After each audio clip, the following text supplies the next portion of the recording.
Cinema Wellman. I am your host, David, and today we're going to focus on accomplished actor and dear friend of Cinema Wellman, Gary Oldman. Oldman has been nominated for 3 Oscars for his performances in Mank, Darkest Hour, and Tinker Tailor Soldier Spy. He won an Oscar for his portrayal of Winston Churchill in Darkest Hour, which we will talk about today. Many people know him for playing Commissioner Gordon in the Dark Knight trilogy and Sirius Black in the Harry Potter universe. Oldman was sensational in State of Grace, Romeo is Bleeding, and The Book of Eli. All were complex, conflicted characters, which he plays very well. He also has several over-the-top performances, including the quasi-Jamaican drug dealer Drexel Spivey in True Romance, Commander Zorg in The Fifth Element. He used Bugs Bunny as inspiration. The evil terrorist Igor Korshunov in Air Force One, and Dr. Smith in the unfortunately terrible 1998 version of Lost in Space. And of course, he played corrupt DE agent Norman Stansfield in Leon, the Professional, who asks for, everyone. If you're watching on YouTube, you may notice that I'm dressed as Norman Stansfield today. If you caught that from the jump, you get an A++ for the day, and you should probably be hosting your own movie podcast. In Oldman's IMDb's trademarks section, it reads, quote, "Characters are usually borderline psychotics," end quote. I love that about him and his portrayals. Gary Oldman is an extremely talented actor who has been creating memorable characters on screen for 42 years now. But he doesn't only create memorable fictional characters on screen, he also has played some amazing real people in movies. And hearing the list of people he's portrayed, you'll wonder how one person could convincingly play all of them.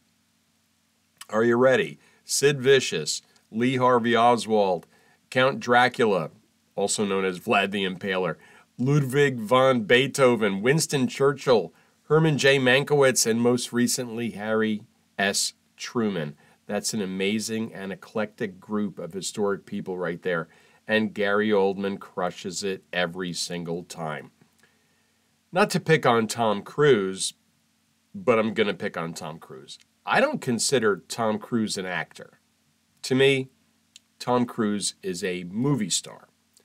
I don't think there's one Tom Cruise movie I've seen, and I've seen almost all of them really, where I wasn't aware during the entire film that I was watching Tom Cruise play a character or attempting to play a character.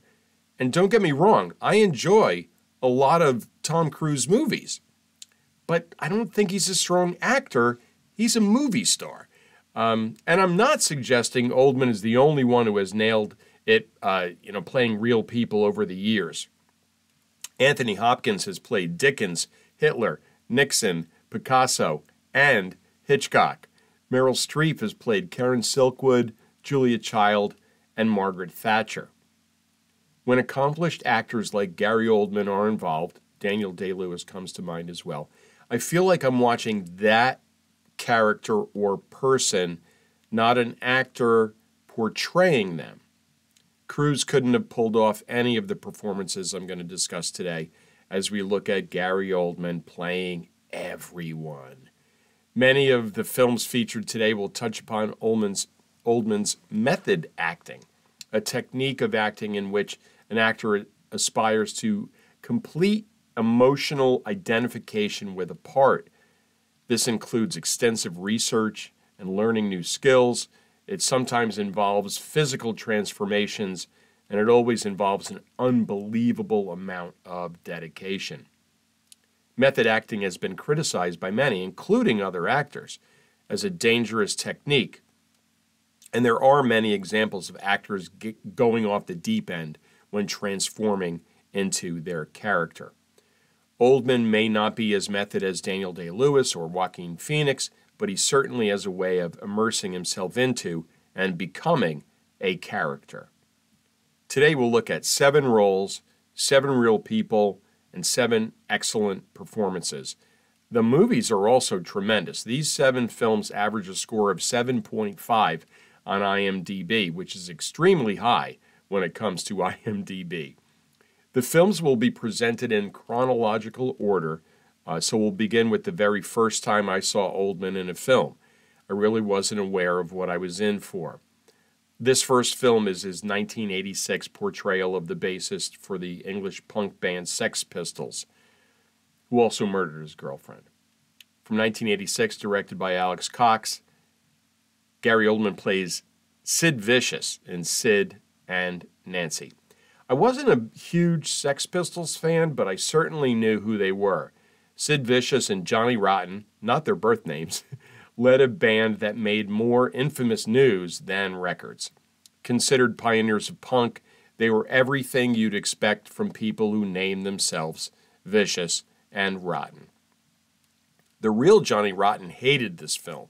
He once called it mere fantasy and added, the only thing they got right was the name Sid.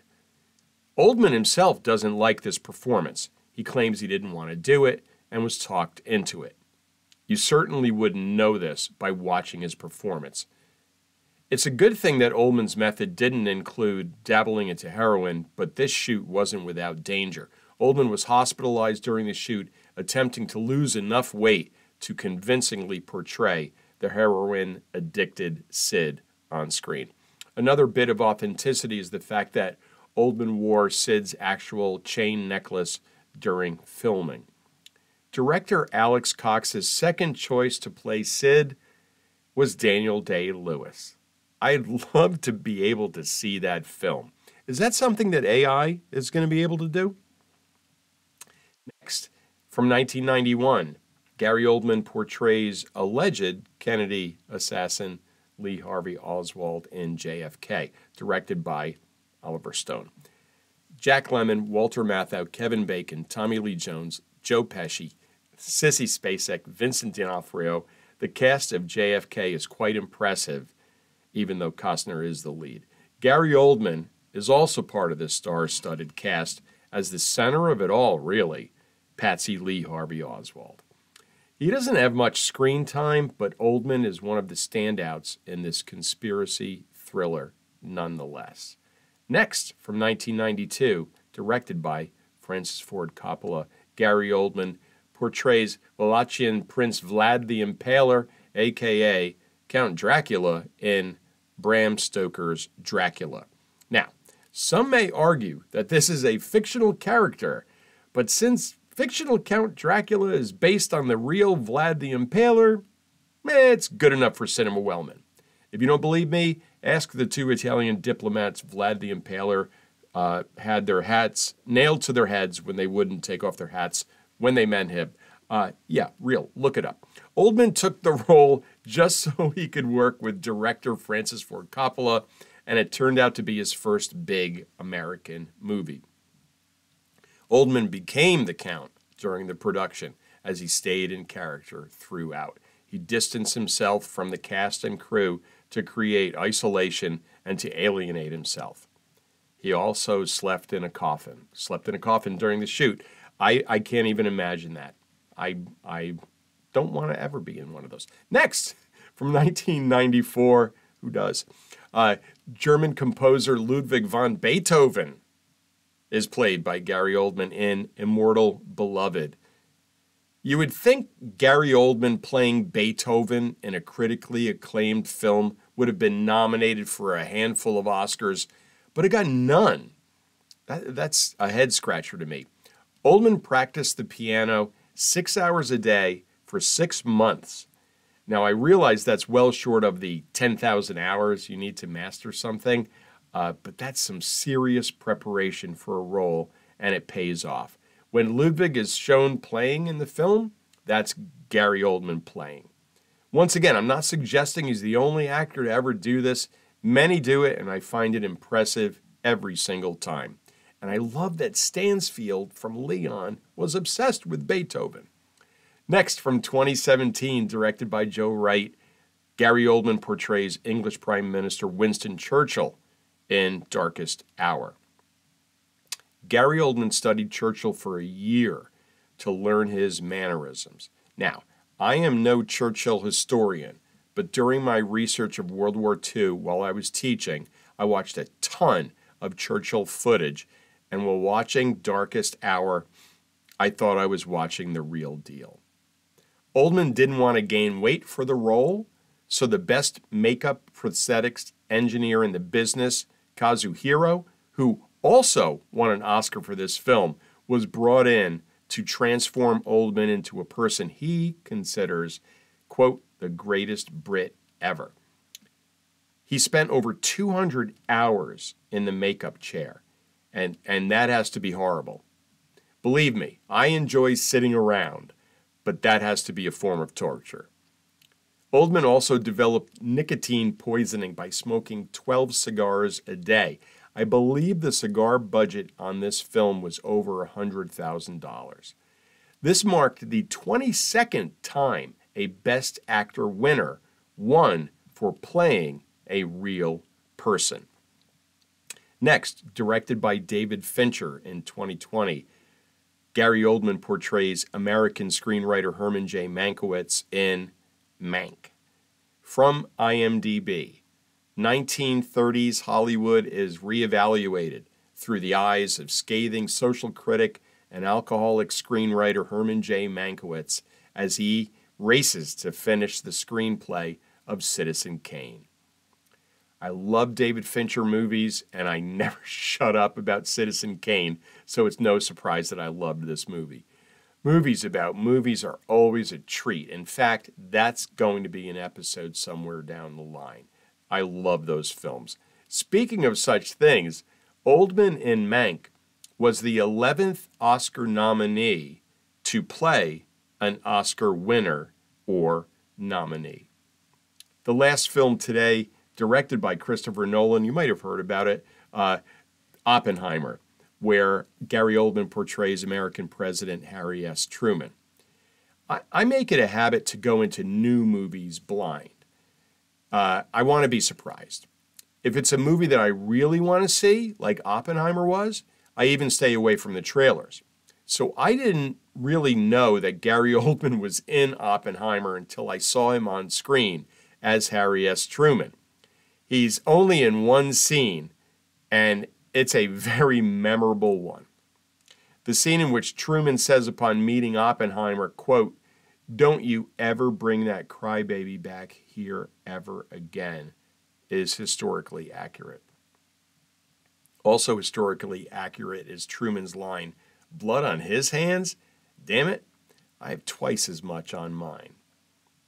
Oldman is in one scene, and he made it count. And he did it just to work with Christopher Nolan. I don't know who's next in line for Oldman to step into, but I know I'll see it.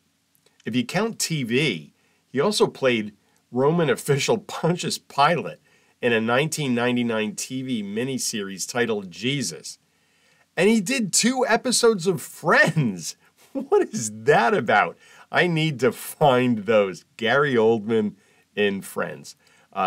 Well, that is a wrap for our look at Gary Oldman playing everyone.